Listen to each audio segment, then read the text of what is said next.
This raises the question of research and the facilities for inquiry which might be available to an ordinary citizen who may not be fortunate enough to have some employment or admission into these atomic energy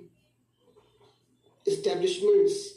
It is perhaps one of the conditions of modern life that any scientific research and inquiry involve dangerous implications so that they are to be controlled and coordinated under the aegis of the government. And to that extent, perhaps the freedom of inquiry might be affected, but at the same time, the history of scientific development has shown that all the worthwhile inquiries are many of the worthwhile inquiries and inventions have been made by people who are not easily amenable to any coordination or regulation of the type to which the government is normally accustomed,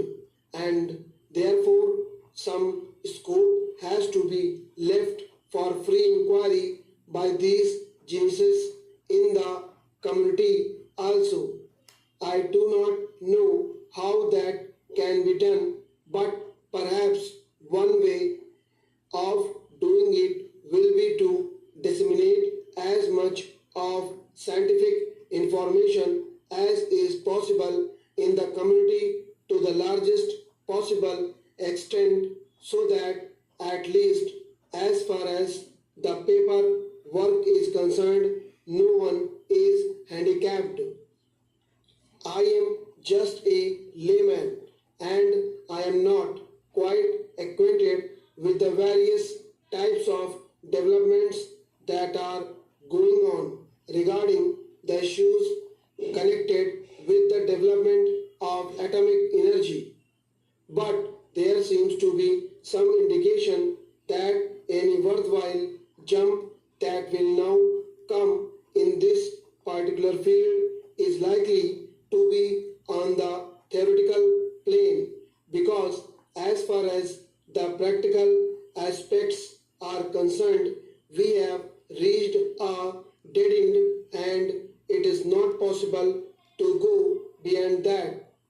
In view of this, it is all the more necessary that as far as the theory is concerned and as far as the basic material connected with this theory is concerned,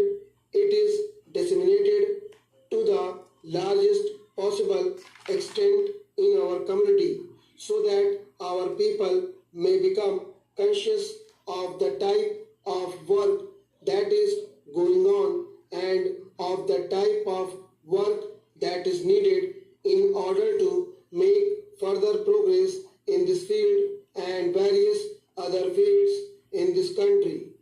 Thirdly, there is the question of acquiring certain mining rights as far as these substances are concerned. Here again, it is necessary that the authority should be centralized and obviously it would be in the hands of the central government and the Atomic Energy Commission. But again, this also raises the further question of paying adequate attention to the interests of the states that are concerned in whose areas these mines are located.